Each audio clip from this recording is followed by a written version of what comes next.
Bonjour à tous, aujourd'hui un exercice un petit peu différent de ce que j'ai l'habitude de vous proposer puisque je résous une des questions de l'examen de kiné de l'UCL de janvier 2024 en mécanique. Ce sont des exercices que je n'ai pas l'habitude de résoudre, donc si je ne suis pas claire, n'hésitez pas à le dire en commentaire de la vidéo.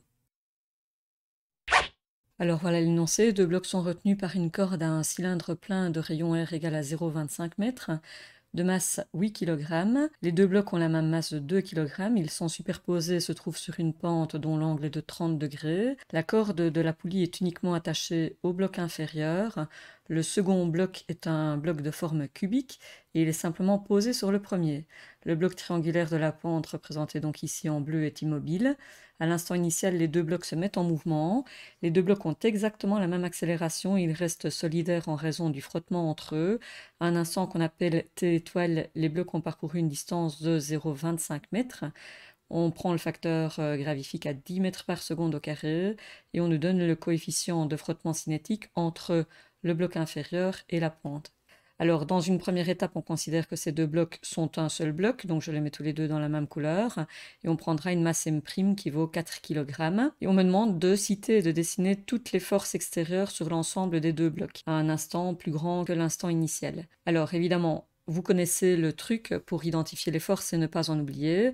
Première force à laquelle on pense, le poids. Puis on fait le tour des deux blocs et on regarde qui touche les deux blocs. Une surface sur laquelle les blocs prennent appui, donc on identifie une réaction normale.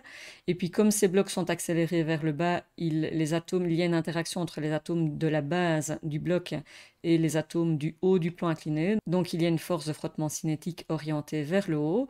Et si je fais bien le tour des deux blocs, je remarque encore qu'il y a ici une corde tendue. Et qui dit corde tendue dit force de tension, donc j'identifie la force de tension. Calculer le moment d'inertie de la poulie, ça c'est très simple puisque vous avez un formulaire. Le moment d'inertie d'un disque, c'est mr carré sur 2. R c'est 0,25, c'est donc un quart.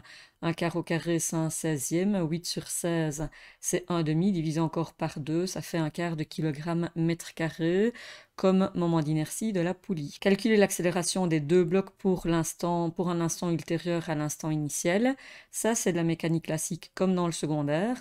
Les blocs vont accélérer vers le bas. Je choisis donc un repère x vers le bas et y qui lui est perpendiculaire. Je décompose le poids en Fgx et Fgy.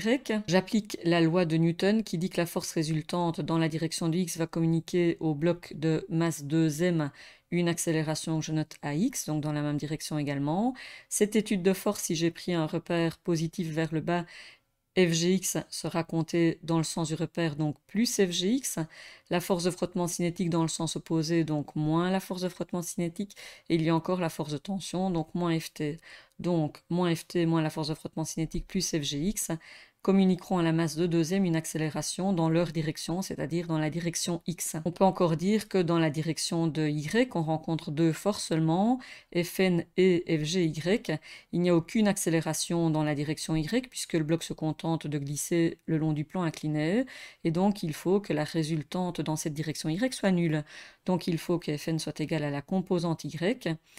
L'angle phi se retrouve ici puisque Fg est perpendiculaire à la base et Fgy est perpendiculaire à ce plan incliné, donc clairement on retrouve l'angle phi ici. Ce côté-ci est le côté adjacent, donc Fgy est donné par Fg fois cos.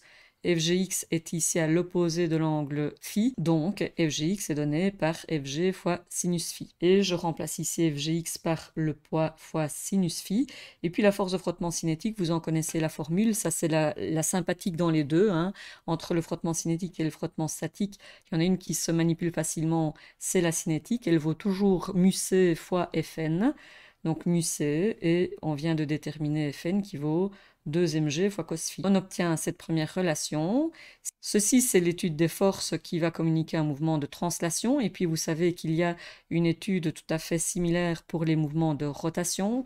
Et dans les mouvements de rotation, le moment de force remplace la force. La masse inertielle est remplacée par le moment d'inertie et l'accélération tangentielle est remplacée par l'accélération angulaire alpha. Donc, on va appliquer ceci. Alors, ce sont les moments de force appliqués à la poulie qui va tourner, puisque les deux blocs, eux, ne tournent pas, il n'y a que la poulie qui tourne. Quelles sont les forces appliquées à cette poulie? Première force à laquelle on pense, le poids de la poulie. On fait le tour de cette poulie qui la touche, une corde tendue qui va donc exercer une force de tension dans sa direction.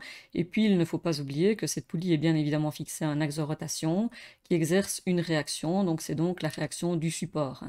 Alors, bien évidemment, ces deux forces, la réaction du support et le poids, ne peuvent pas exercer un moment de force puisqu'elles n'ont pas de bras de levier. Elles passent par le point de rotation. Essayez de faire tourner une porte en poussant sur sa charnière. Vous n'avez pas de bras de levier, vous ne savez pas la faire tourner. Ici, c'est pareil. Seule la force de tension possède un bras de levier qui est le rayon de la poulie. Et si je prends le sens de rotation de la poulie comme étant le sens positif pour les accélérations angulaires, Ft exerce bien évidemment un moment de force positif.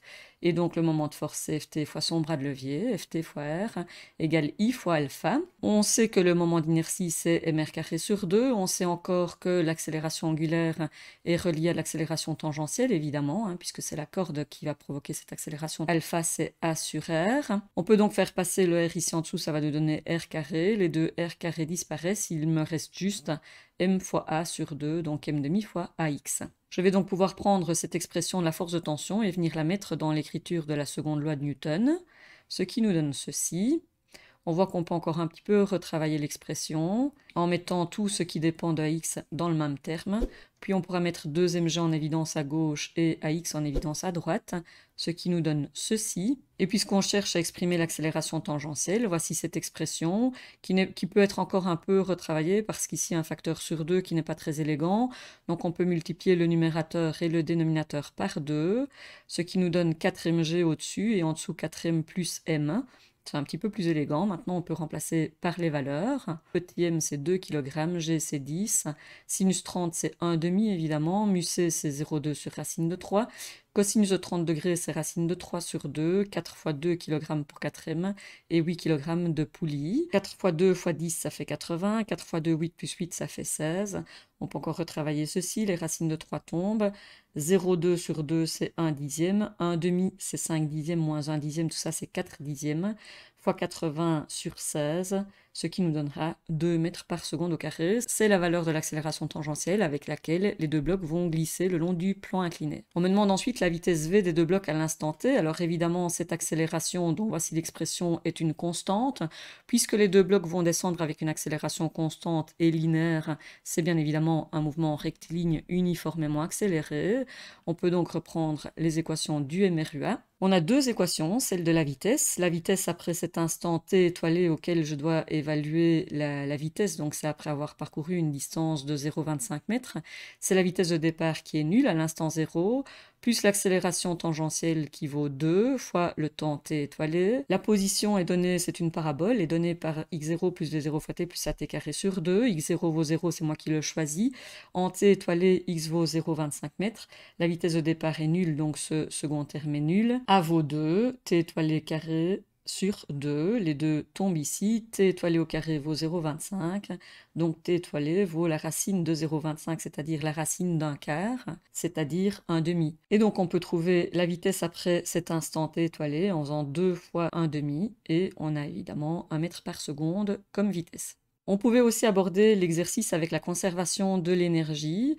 Quand le bloc va descendre de 0,25 mètres, il va perdre en altitude une altitude h. Le lien entre le xt ici et h, c'est bien évidemment sinus de phi égale h sur 0,25 et donc h égale 0,25 fois sinus de l'angle, c'est-à-dire un huitième de mètre. L'énergie de départ, eh bien, on a juste ce bloc de masse 2m qui possède une énergie potentielle gravifique, puisqu'ils sont situés à une altitude h. Il n'y a pas d'énergie cinétique de translation puisque le bloc n'a pas encore de vitesse et il n'y a pas d'énergie cinétique de rotation puisque la poulie ne tourne pas encore. L'énergie finale, quand le bloc aura parcouru les 0,25 mètres, je considérerai qu'on a ici une énergie potentielle nulle parce qu'une altitude nulle, donc plus d'énergie potentielle de pesanteur, une masse de m qui est en translation vers le bas, donc avec une énergie cinétique de translation, et bien évidemment une poulie qui tourne, donc une énergie cinétique de rotation.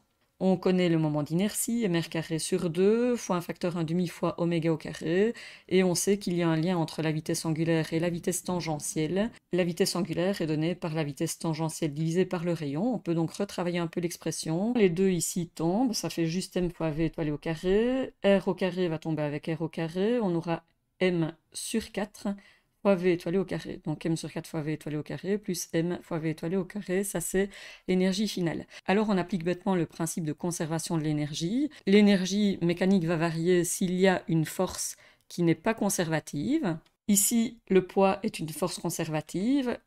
Le poids de la poulie et la réaction de la poulie ne peuvent pas travailler puisque ce sont deux forces qui ne se déplacent pas. Le travail des deux tensions va s'annuler. La réaction normale ne travaille pas puisqu'elle est perpendiculaire au déplacement. Il me reste donc le travail de la force de frottement cinétique qui est une force dissipative qui va donc progressivement transformer l'énergie mécanique en énergie thermique et donc la quantité d'énergie mécanique va diminuer d'une quantité égale au travail de la force de frottement cinétique. Ce que j'exprime mathématiquement en disant la variation d'énergie est donc donnée par le travail de la force de frottement cinétique qui est un travail négatif, donc delta E sera une valeur négative et donc bien une diminution de l'énergie mécanique, c'est cohérent. Le travail de la force de frottement cinétique, c'est cette force dont l'expression a déjà été vue précédemment. La distance d sur laquelle elle travaille, c'est-à-dire 0,25 mètres ici, est cosinus de l'angle entre la force dont il est question et le déplacement. La force est orientée vers le haut, son point d'application se déplace vers le bas, donc l'angle entre le vecteur déplacement du point d'application et la force est bien un angle de 180 degrés. On remplace ensuite, ceci c'est la valeur de μc, 2m fois g ça fait 40, le cosinus de 30 degrés c'est racine de 3 sur 2, fois la distance qui vaut 0,25 mètres, c'est-à-dire un quart, et le cosinus de 180 qui me donne un facteur moins 1 que j'ai replacé devant. Les racines de 3 tombent, 40 avec 4, ça fait 10. 0,2 sur 2, c'est 1 dixième. Et 10 fois 1 dixième, ça fait 1. Donc, on a une perte d'énergie d'1 joule sur les 0,25 mètres. Et cette perte d'énergie correspond donc à la différence donc, entre l'énergie mécanique finale, dont voici l'expression, et l'énergie mécanique initiale, dont voici l'expression. On a donc ceci. On peut remplacer H par sa valeur. 0,25 fois sinus de 30 degrés, c'est 1 huitième. mg, ça vaut 20, fois le facteur 2. La masse de la poulie, c'est 8. Il suffit après de calculer pour trouver la valeur de V étoilé, et on trouve évidemment et heureusement la même valeur de vitesse. Question suivante, dessiner l'énergie cinétique et potentielle du système composé par les deux blocs et par la poulie en fonction du temps entre l'instant initial et l'instant que nous venons de considérer. Par convention, l'énergie potentielle finale du système sera considérée comme nulle. Alors, l'énergie cinétique varie au cours du temps puisque c'est l'énergie cinétique de translation plus l'énergie de rotation qui varient toutes deux au cours du temps puisqu'elles dépendent de la vitesse qui change au cours du temps. Donc je peux, si je veux en avoir l'expression, réexprimer Vt comme étant V0 plus A fois t, c'est-à-dire 0 plus 2 fois t. Et je vois que c'est bien une fonction en t carré, c'est-à-dire une parabole avec une concavité tournée vers le haut et qui passe par l'origine. L'énergie potentielle diminue, sa valeur de départ est celle-ci, et ceci c'est la valeur qui est perdue au cours du temps, où j'ai simplement exprimé h en fonction de xt. Donc on voit que c'est encore une fonction carrée, mais cette fois-ci qui ne passe plus par 0, 0, une concavité tournée vers le bas, et on a une valeur positive au départ, qui est forcément l'énergie potentielle de départ évidemment. Il faudra évidemment prendre en compte que l'énergie cinétique finale sera plus petite que l'énergie potentielle initiale puisque les forces de frottement sont en train de dissiper de l'énergie mécanique. Alors, on peut encore exprimer, si on le souhaite, le travail de la force de frottement au cours du temps. On obtient encore une fonction carrée, donc c'est une parabole avec la concavité tournée vers le bas, et qui va nous donner une valeur toujours négative puisque ce travail est dissipatif. Maintenant, on peut très bien se passer de tout ça. Si vous avez vu dans vos cours théoriques que les énergies potentielles et cinétiques sont des fonctions paraboliques au cours du temps, eh bien vous savez alors qu'à l'instant de départ, on n'a pas d'énergie cinétique puisque rien ne tourne et rien ne bouge. On a juste une énergie potentielle gravifique qui vaut 2m fois G fois H. L'énergie potentielle va bien évidemment diminuer au cours du temps et on a dit que quand on était en T étoilé, qui est ici, l'énergie potentielle gravifique est nulle. L'énergie cinétique, elle, va augmenter, mais pas de façon parfaitement symétrique à l'énergie potentielle, puisque quand on sera à l'instant t étoilé, qui est l'instant final ici, l'énergie cinétique sera un peu plus petite que la quantité d'énergie qu'on avait au départ. La différence entre cette quantité d'énergie qu'on avait au départ et celle avec laquelle on se retrouve à la fin correspond au travail dissipatif des forces de frottement cinétique. Alors question 6, citer et dessiner les forces appliquées sur le bloc supérieur. Donc cette fois-ci, on entre dans les deux blocs. Toujours la même recette. Première force à identifier le poids. Puis on fait le tour du bloc. Qui touche ce bloc? Eh bien une surface d'appui. Donc ce bloc inférieur ne va pas se laisser écrabouiller. Il réagit sur le bloc supérieur avec une réaction normale, qui est donc la réaction du bloc B sur le bloc A. Et puis comme ce bloc a tendance à glisser vers le bas, s'il reste immobile par rapport au bloc inférieur, c'est bien sûr grâce à une force de frottement statique puisqu'il reste immobile. Et là, c'était même dit clairement dans votre énoncé.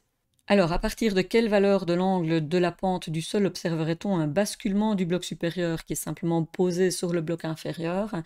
Eh bien ça, j'imagine que vous l'avez vu dans vos cours. Au fur et à mesure qu'on relève la pente, la droite d'action du poids se décale de plus en plus vers la gauche pour le schéma que j'ai repris ici. Et dès que la droite d'action ne passera plus par la base d'appui, eh bien forcément, elle exercera un moment de force anti-horloger qui va faire basculer le bloc depuis sa position. Alors ici, c'est assez facile parce qu'on vous dit dans l'énoncé que le bloc supérieur est un bloc carré et donc forcément le poids passe par cette diagonale et on va basculer dès que le poids va dépasser cette position, dès qu'on aura ici un angle β plus grand que 45 degrés puisque c'est la moitié de l'angle droit. Alors quel doit être le coefficient de frottement statique minimal entre les deux blocs pour que les blocs restent toujours solidaires pendant la descente? Là, vous devez toujours vous dire quand on vous parle de quelque chose qui est minimal avec les frottements statiques, ça veut dire qu'on est à la limite du glissement. Et quand on est à la limite du glissement, on peut utiliser une formule pour la force de frottement statique. Il n'y a pas une formule qui vaut pour tous les cas de figure comme avec la force de frottement cinétique. Par contre, quand on est sur le point de glisser, c'est-à-dire quand les forces de frottement statique ont atteint leur valeur maximale, alors on a une formule qui est celle-ci. μs, le coefficient de frottement statique, fois la réaction normale. Et on connaît déjà la réaction normale. Si on décompose mg, donc pour le bloc supérieur, forcément on n'a pas d'accélération dans la direction y, puisque ce bloc supérieur suit le mouvement du bloc inférieur, donc il a une accélération de 2 mètres par seconde au carré vers le bas. Donc il faut que Fn soit égal à mg fois cos θ. Donc si on fait l'étude des forces avec la loi de Newton, la somme des forces appliquées communique à la masse son accélération. J'ai gardé le repère x vers le bas. La composante Fg parallèle, c'est-à-dire mg fois sinus θ, est dans le sens du repère, donc je la compte positivement, c'est Fgx. Et puis il y a la force de frottement statique qui est vers l'arrière, donc je la compte négativement dans mon repère. Et puis j'oublie pas de dire que on est sur le point de glisser, donc on est à la valeur max, égale m fois ax. Je remplace Fgx par sa valeur, donc on a décomposé tout à l'heure, on sait comment ça marche. La force de frottement statique par le coefficient statique fois Fn, c'est-à-dire mg fois cos θ. Je réorganise un petit peu, j'isole le terme qui contient μs, puisque c'est μs que je veux obtenir. J'obtiens ceci. Je vois que la masse intervient partout, donc je peux la simplifier. Et puis après, il reste à remplacer. 10 fois sinus 30, c'est 10 fois 1,5, ça fait 5. L'accélération vaut 2, elle a été calculée précédemment. Cosinus de 30 degrés, c'est racine de 3 sur 2. Si je multiplie par racine de 3 numérateur et dénominateur, j'ai 3 racines de 3 au numérateur et 5 fois racine de 3 fois racine de 3, c'est-à-dire 5 fois 3 au dénominateur. Les 3 tombent, il me reste racine de 3 sur 5. Attention, c'est un coefficient de frottement qui est un coefficient entre deux forces, qui ne peut donc pas porter de dimension, donc il n'y a pas d'unité à donner pour le coefficient statique. Et voilà, la résolution de cette première question, qui était probablement une des questions les plus costaudes de l'examen, est terminée. Si je n'ai pas été claire, n'hésitez pas à poser des questions en commentaire de cette vidéo. J'espère vous avoir été utile. À bientôt, portez-vous bien.